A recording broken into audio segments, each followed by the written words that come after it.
The fragrance of selfless love that has drawn the world into one family. The truth of an eternal message that has been revealed through every act and word. The fulfillment in service that has been taught by relentless sacrifice.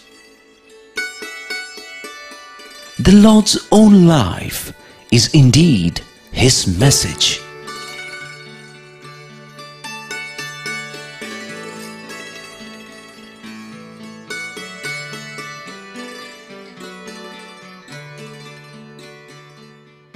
Sai Ram. Greetings and welcome to the 19th episode of our month-long tele-serial, The Message of the Lord. In yesterday's episode, we had a broad overview of how Swami provided access to safe drinking water to over 2 million people spread across 3 districts in Andhra Pradesh, making hardships a distant and dim memory. Today, we shall continue along the same theme, that is, providing safe drinking water to large groups of people in a manner that is unprecedented in any part of the world where individual effort is concerned. Specifically, we shall be dealing about 2 projects: the Godavari Drinking Water Supply Project and supply of safe drinking water to the large metro city Chennai, formerly known as Madras. Chennai, as it is now known, was originally a small fishing village. In 1640, ships of the British East India Company landed there, and through negotiations, the British managed to get some land where they built a fort. Slowly, as British traders expanded their influence and changed from traders to colonizers, they established an entire city, of which Fort St. George became the headquarters.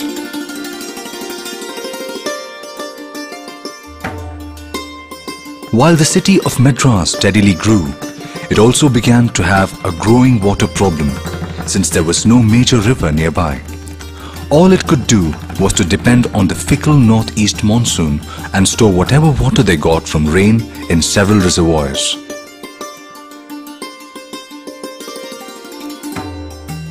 By the middle of the 20th century, it became clear that the only long-term solution for Chennai was to somehow bring water from the distant Krishna river. After much talk and a lot of feet dragging by many, it was finally agreed between the state of Andhra Pradesh, through which the Krishna flowed, and the state of Tamil Nadu, of which Chennai was the capital, that a special canal would be built to bring Krishna river to Chennai. As far as Tamil Nadu was concerned, the operative part of the canal was the link from the Kandaleru reservoir to the Pundi reservoir near Chennai. Most of the link, about 150 kilometers long, would be in Andhra, the last 25 kilometers or so in Tamil Nadu. The Andhra government agreed to build the canal up to the Tamil Nadu border, from where a special canal to be dug by the Tamil Nadu government would take the Krishna water to the Pundi. That was the deal. The project was formally inaugurated in 1984 with a lot of sound bites and promises. 12 years later, the project was formally declared open. The thirsty people of Chennai said to themselves, "Thank God, at last all our problems are over." Unfortunately, it did not work out that way. Firstly, water released into the Kandaleru Pundi Canal, the vital waterway that was supposed to be the lifeline of Chennai, hardly reached the metro city. Every year, Tamil Nadu was supposed to get 12 TMC of water. 1 TMC represents 1,000 million cubic feet or 1 billion cubic feet. For 5 years in a row, only about 1 or 2 TMC reached Chennai per year. At times, less than 1 TMC when Chennai was supposed to get 12. Added to this was the fact that for 5 years in a row, the northeast monsoon had also failed miserably. No wonder Chennai was hit with a drought, the like of which that crowded city had never witnessed before.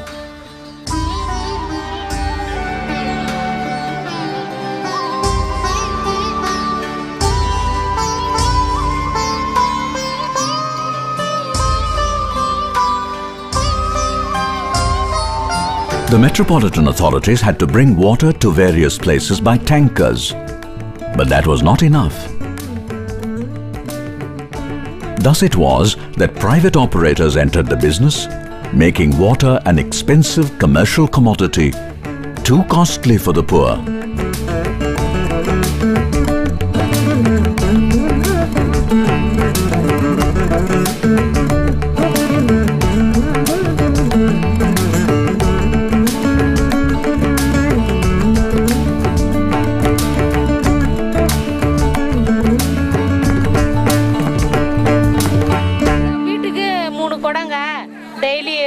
Lorry ஒரு tank தண்ணி எடுக்கிறதுனால எனக்கு studies affect ஆகுது.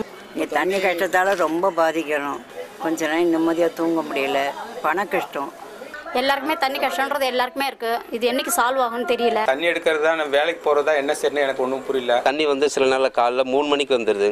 அதனால் நாங்கள் அதாவது 2 மணிலேருந்து தூங்காமல் சில நாள்லாம் எதிர்பார்த்துட்டு இருக்கோம். சில நாள் திடீர்னு பார்த்தீங்கன்னா காலையில் 8 மணிக்கு வரும். அதனால் ரொம்ப கஷ்டமாக இருக்கும். அந்த தண்ணியில் சமைச்சு கொடுக்குற சாப்பாடு நல்லா சுத்தமாக இருக்க மாட்டேங்குது. குழந்தைங்களுக்கு வயிற்று வலி பேதிலாம் வருது. இதுக்காக மழை வந்தால் நல்லா இருக்கும். இதுக்காக சாய்ராம்கிட்ட நாங்கள் ப்ரே பண்ணுறோம். See, because of the water problem, the traffic has become very, very congested.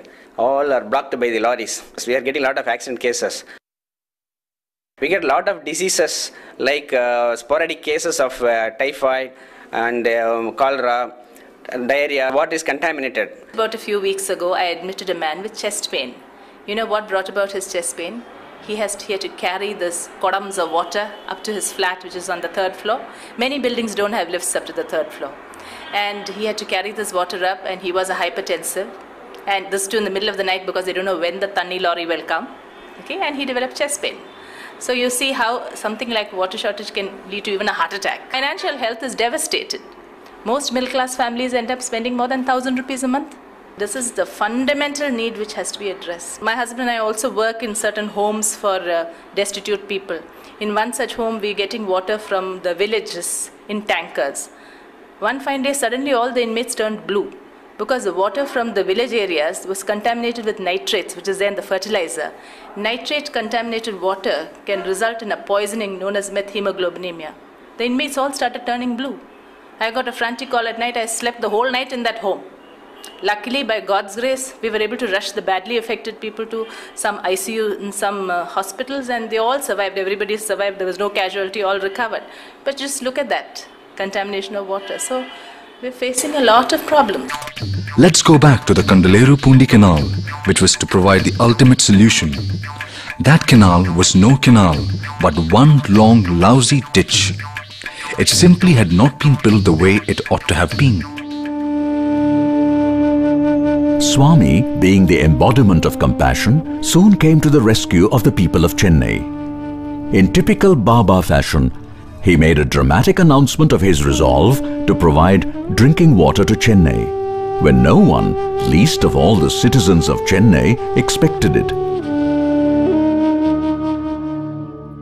It all happened on 19th January 2002, when Swami was in Bangalore to attend the first anniversary of the Bangalore Super Speciality Hospital.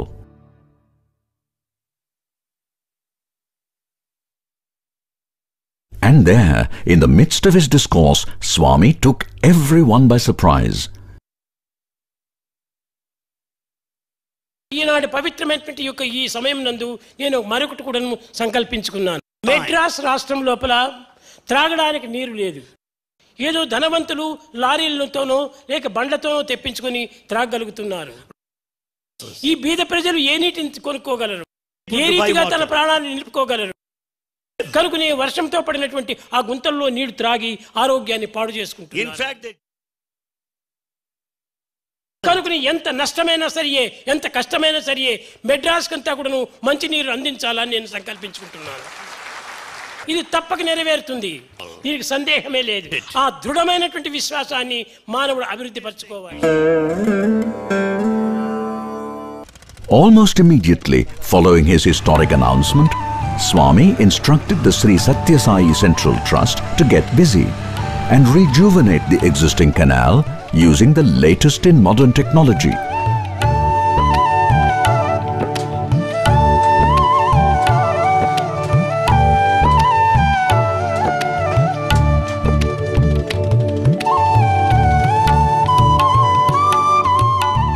The entire work was completed in about a year, and water from the Krishna river finally started flowing towards Chennai on Swami's birthday in 2004.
At last, after waiting for years, the people of Chennai got the much-needed relief.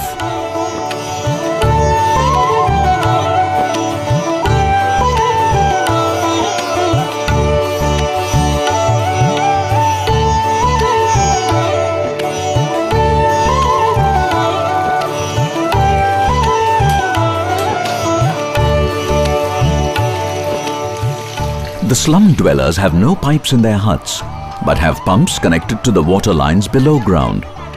For years, the poor living in the slums faced a desperate situation. Thanks to Bhagavan, the nightmare is finally over.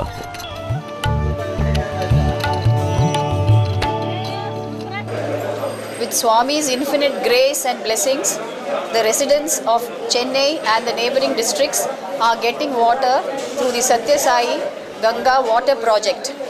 As a result of this, the incidence of diseases carried through water are coming down, and we find that the people are suffering less and less from waterborne diseases.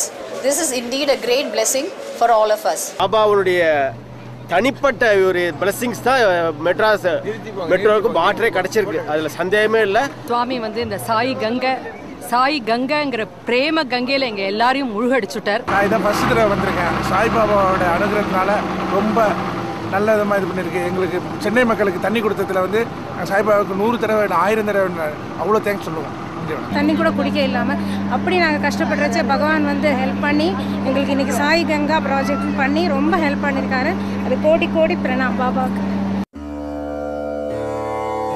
Never the one to rest, Swami launched yet another drinking water project. This time, it was by harnessing the waters of the majestic river Godavari.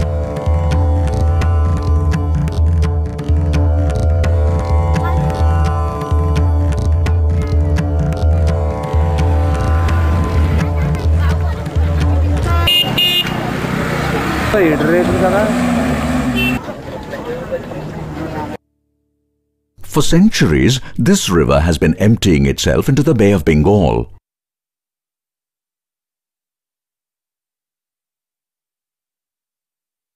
Much water flowed through Godavari, yet villagers living nearby, most of whom were tribals, had to struggle for drinking water.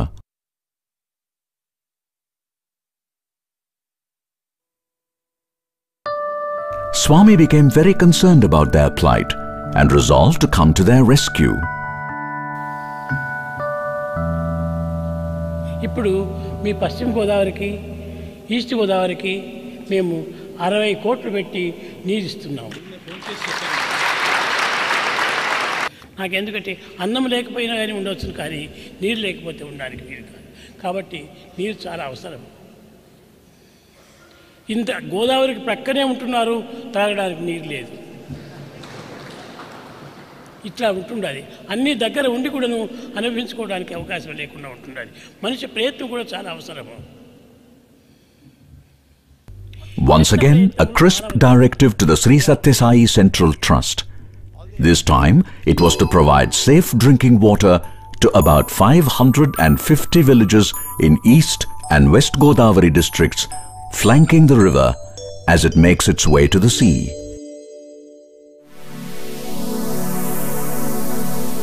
In principle, the scheme was simple.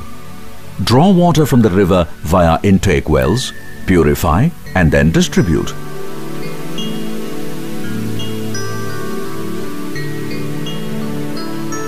In practice, however, the execution was far from simple, because much of the area is heavily forested.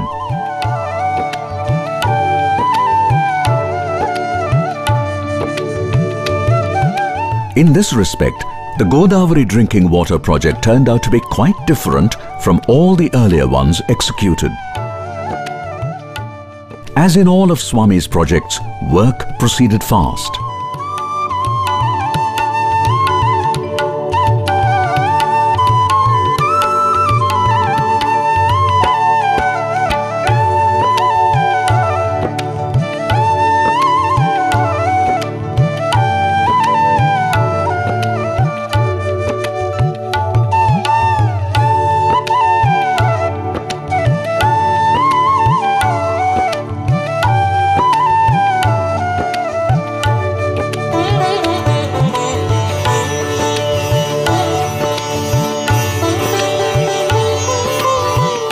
By Swami's 80th birthday in November 2005, nearly 80% of the project was over. And in a symbolic gesture, purified drinking water was supplied to a few villages shortly after Swami's 80th birthday.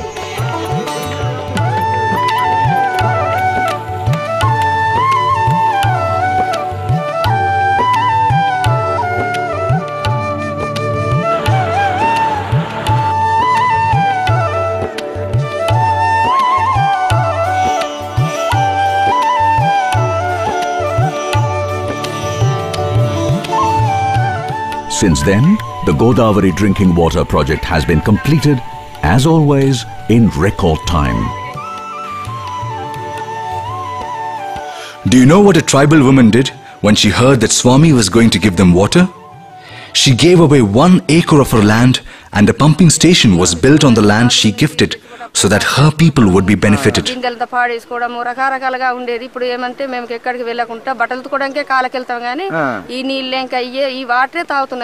This is what is called having a large heart, and that is what sharing and caring really means.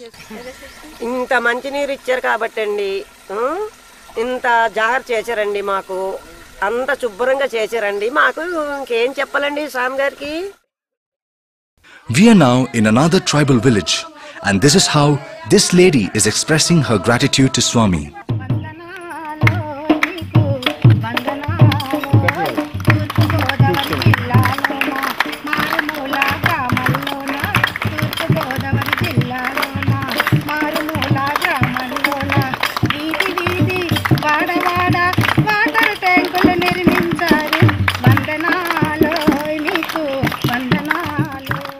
By the way, much later, to be precise, on June 2009, a big group of these tribals came to Prashanthi Nilayam to express their gratitude and also sing and dance for Swami. And remember that lady who sang that song of gratitude?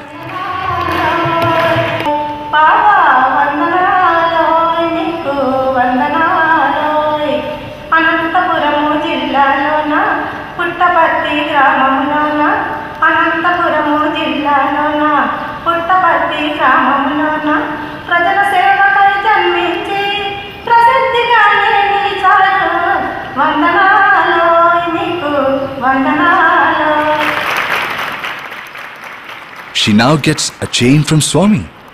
He never forgets, you know.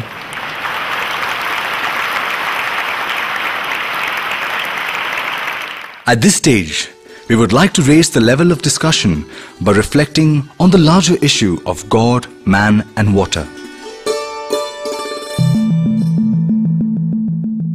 Now, 3/4 of the planet Earth is covered with water.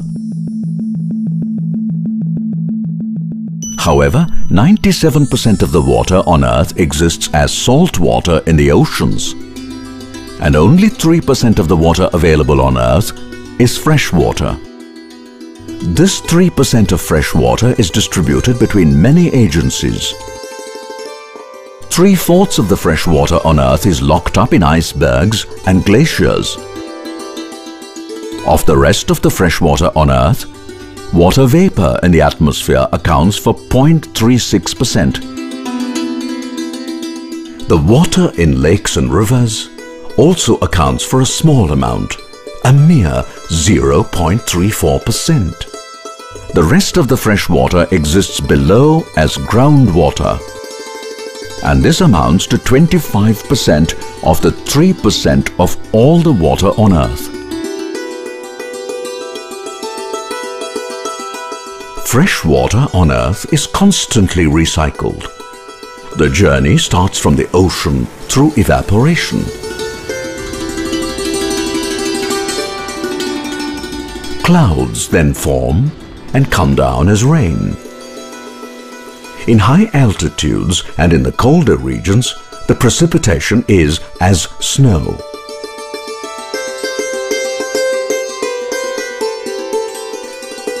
Snow melts and feeds streams and rivers.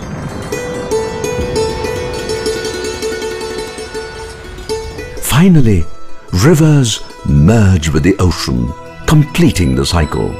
The amount of fresh water available for man to draw and use is fixed. Few appreciate that the amount of fresh water available 100 years ago is the same as the amount of fresh water available now, and that it is this same amount that would be available 100 years later also. This is a major source of worry, since the population of the world is continually increasing, while the fresh water available remains fixed. Meanwhile, the demand for water is constantly increasing. A long time ago, water was needed only for drinking, domestic use, and agriculture. Today, industry is consuming a lot of water. Public utilities like hotels, airports, and railway stations also consume a lot of water.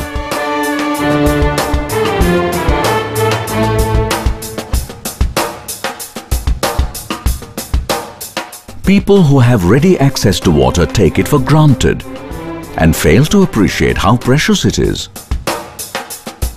Incidentally, when we withdraw water, not all of it is properly used. Only a part of it is used and the rest of it is either wasted or polluted. What is the take-home lesson from Swami's water projects? Well, there are many. Firstly, water being a necessity of life, everyone has a duty not only to be careful about water, that is, not waste or pollute it, but also to be fair in sharing it with fellow human beings. It cannot be that some people grab water and use it for sustaining their luxury lifestyle, while others struggle even for drinking water. Next, wasting water is criminal.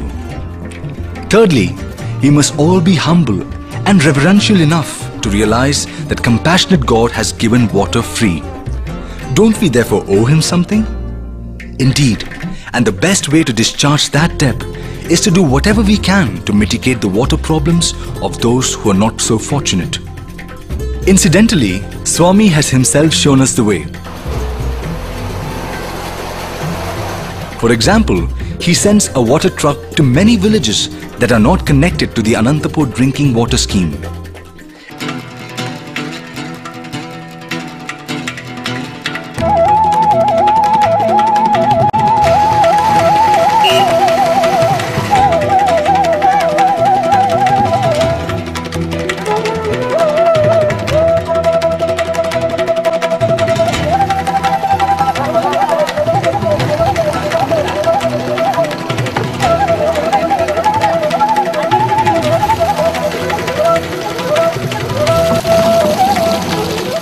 In short, it is only when we see God in air, water and food, the three basic requirements for sustaining life, would we stop polluting air and water and adulterating food. Every individual is the form of God, and since society is the macro of the individual, society automatically becomes the macro form of God. And it is in order to stress on this point that Swami has established so many massive drinking water supply projects. Swami is telling us, don't think that the government alone must do such jobs. Of course, it is the government's duty and responsibility to execute such projects. But if they fail to do so, do we leave man to his fate? No, because when our fellow beings suffer, we suffer, for God is in all. Swami is telling us that we need not do mega projects, but we can be compassionate and try to do things in our own little way. With this message, we come to the end of this episode. Hope you are enjoying this series and do join us tomorrow for the next episode. Thank you. Jai Sai Ram.